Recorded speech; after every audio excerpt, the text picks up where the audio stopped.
Yes people, good morning, good afternoon, good evening to all of you. कैसे सब लोग? Hope तो आप सब लोग बहुत बढ़िया रहेंगे। मैं बता दूं, मैं भी बहुत अच्छा हूं। तो गाइस, सितंबर 2025 के सजेस्टेड आंसर आ गए थे, लेकिन उस सजेस्टेड आंसर में कुछ बच्चों के कुछ डाउट्स है और मेरे को सबसे ज्यादा मैसेज आए वो 2 पॉइंट पे आए, जिस पे मैंने भी बहुत टाइम लिया। मैंने उसका रिसर्च किया, मैंने बहुत सारे बच्चों का सजेस्टेड आंसर में देखा कि उन्होंने क्या किया है, जहां पे इंस्टीट्यूट को मेल करना था वो भी मैंने किया। एंड उसके बाद में मैं आज आपके सामने वो चीज मैं डिस्कस करने वाला हूं, ठीक है। तो सबसे पहली चीज तो एक बात बताऊं, सजेस्टेड आंसर में दो जगह बच्चों को सबसे ज्यादा डाउट आया कि सर, एक क्वेश्चन था एफआईआई वाला। एफआईआई वाला जो एक क्वेश्चन था, that is I think question number 2 था in the descriptive part. Question number 1 was related to the आपका जो पीजीबीपी का टोटल इनकम का क्वेश्चन था। क्वेश्चन नंबर 1 उसमें कोई दिक्कत नहीं था। क्वेश्चन नंबर 2 में एक दिक्कत ये था कि सर, क्वेश्चन नंबर 2 का जो सेकेंड पार्ट था ना, यहां पे लिखा था मेसर्स बिट्टू आईएनसी, और messrs Bittu INC a notified foreign institutional investor FII. और सिमिलर क्वेश्चन अपने कंपाइलर में भी दे रखा है और वहां पे भी जो है वो आईएनसी ही लिखा हुआ है। तो मैंने आपको भी पढ़ाते टाइम मैंने आपको ये बोला था कि नॉर्मली जो आईएनसी होता है वो आईएनसी का मतलब होता है इनकॉर्पोरेशन, और इनकॉर्पोरेशन अपने इंडिया में तो अपन लिमिटेड लगाते हैं, that is BB virtuals private limited और रिलायंस इंडस्ट्रीज लिमिटेड और Tata like limited. But guys, foreign में क्या होता है, आईएनसी लगाते हैं। तो INC is normally it is a foreign company. INC is normally a foreign company, लेकिन उसके आगे लिखा हुआ है मेसर्स। अब यार, मेसर्स क्या लगाते हैं कि कंपनी के आगे जो है वो मेसर्स लगाते हैं या नहीं, दिस वाज द डाउट। तो क्वेश्चन ये आता है कि सर, इसको फॉरेन कंपनी माने या नहीं माने। तो बहुत सारे बच्चों ने ऑब्वियसली इसको फॉरेन कंपनी ही माना होगा। तो फॉरेन कंपनी माना होगा तो एक बात बताओ, फॉरेन कंपनी के केस में सरचार्ज कब लगता है? When your income is more than 1 crore. लेकिन आप अगर सजेस्टेड आंसर देखोगे, और सजेस्टेड आंसर देखोगे इसका, तो सजेस्टेड आंसर में यहां पे आपको जो दे रखा है सेकेंड पार्ट में, दैट इज बिट्टू आईएनसी, और इसका जो इनकम है दैट इनकम इज द 76,35,000। सो अगर आप फॉरेन कंपनी मानते हो तो सरचार्ज नहीं लगना चाहिए। लेकिन आप यहां पे देखोगे तो यहां पे आपका जो है वो 10% सरचार्ज लिया गया है। 10% सरचार्ज है वो लिया गया है। तो यहां पे इंस्टीट्यूट ने इसको एओपी बीओआई या आर्टिफिशियल जुरिडिकल पर्सन माना है। लेकिन गाइस, फिर इन्होंने यहां पे एक अल्टरनेटिव और दिया है कि surcharge would not be levied if it is assume that Bittu INC is a foreign company. तो अगर आप ये अजम्पशन लेते हो कि ये फॉरेन कंपनी है तो उस पर सरचार्ज नहीं लगेगा। लेकिन जब पहली बार ये सजेस्टेड आया तब ये लाइन नहीं थी करके, but guys now they have given this alternative कि आप इसको अगर कंपनी मानते हो, बिकॉज आईएनसी को नॉर्मली अपन कंपनी ही मानेंगे ना यार, और कंपनी के केस में surcharge is applicable only when income is more than 1 crore, and here income is not more than 1 crore, so surcharge नहीं होना चाहिए। बट आप सजेस्टेड में इन्होंने सरचार्ज दिया था। इसको लेके बच्चों के मार्क्स में भी कहीं कहीं पे आधा मार्क्स, 1 मार्क का इधर उधर हुआ है करके जो मैंने कुछ सजेस्टेड आंसर देखे हैं। So this was the 1 point.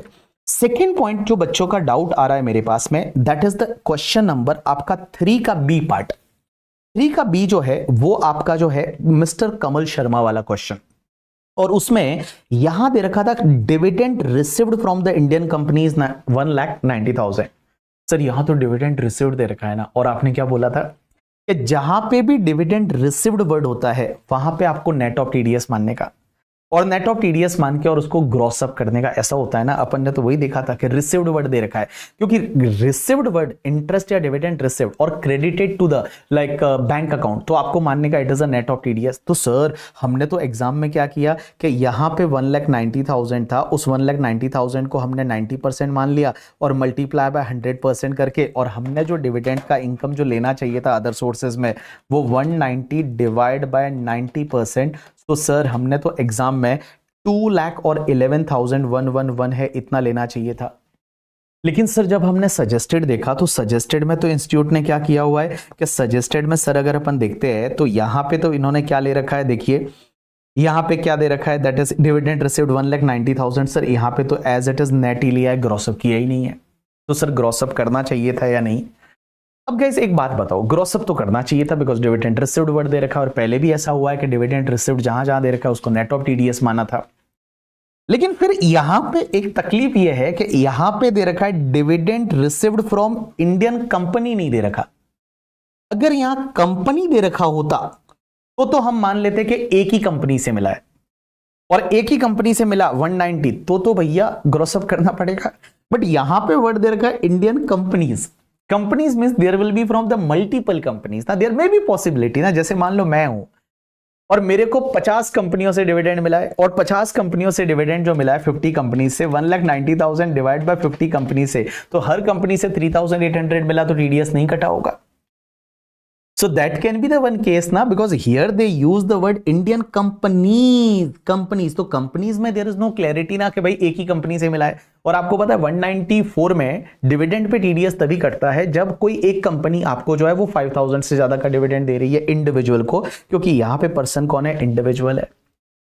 तो इस अजम्पशन के बेसिस पे, बिकॉज यहां पे कंपनीज लिखा हुआ है, यहां पे कंपनीज लिखा हुआ है, तो कंपनीज के केस में ये जनरलाइज हो सकता है कि देयर मे बी पॉसिबिलिटी कि it is received from the multiple companies. तो it is received from the multiple companies, तो इसके लिए यहां पे इसको ग्रॉस अप नहीं किया है, और ये जो माना है इसको ग्रॉस डिविडेंड ही माना है। तो आप ध्यान रखना, अगर इंडियन कंपनी दे रखा है तो अभी भी आप उसको नेट ऑफ दे रखा है तो उसको आप ग्रॉस अप करके लेंगे। लेकिन आपको पता है, एक मैंने लास्ट क्लेरिफिकेशन दिया था एक वीडियो का, यूट्यूब पे भी आपको मिल जाएगा, जिसमें मैंने बताया था कि अगर आपको ऐसा दे रखा है ना, dividend received is credited to the P&L account, P&L account, तो देखो पी&एल अकाउंट में अकाउंटिंग प्रिंसिपल के हिसाब से आपने जो इंड एस के हिसाब से, एएस के हिसाब से डिविडेंड को रिकॉर्ड किया होगा वो ग्रॉस ही होगा, तो फिर उसको ग्रॉस ही मानने का। लेकिन एडिशनल इंफॉर्मेशन में, जैसे यहां तो एडिशनल इंफॉर्मेशन में दे रखा था, या फिर अदरवाइज कहीं दे रखा है डिविडेंड रिसीव्ड और क्रेडिटेड टू पी&एल अकाउंट, तो उस particular credited to bank account, या फिर आपको ये जैसे यहां दे रखा है डिविडेंड रिसीव्ड, अगर वो इंडियन कंपनी दे रखा है तो आपको समझने का एक ही कंपनी से मिला है तो टीडीएस कटा होगा। बट अगर कंपनीज दे रखा है तो फिर आप एक काम करो कि इसको आप ग्रॉस अप ही मान लीजिए, and that gross dividend is consider in the suggested. Hope so you got both the points करके, ठीक है। तो गाइस ये दोनों पॉइंट थे, तो जिस पॉइंट पे, और मेरे को ये लगता है कि आपने अगर इसका सजेस्टेड आंसर देखा होगा या आपने जो बुक मंगाई होगी उसमें अगर आपने ग्रॉस भी लिया है तो मार्क्स मिले हैं। ग्रॉस भी लिया है, अगर किसी ने 2,11,111 लिया है तो भी उसको मार्क्स मिले हैं, और जिसने 190 लिया है उसको भी मार्क्स मिले हैं करके, ठीक है। सो गाइस ये छोटे से दो क्लेरिफिकेशन थे जो मैंने सोचा आप लोगों को मैं दे दूं, तो मैंने आपको ये दे दिए करके, ठीक है। So thanks a lot people, that's enough for today from my side.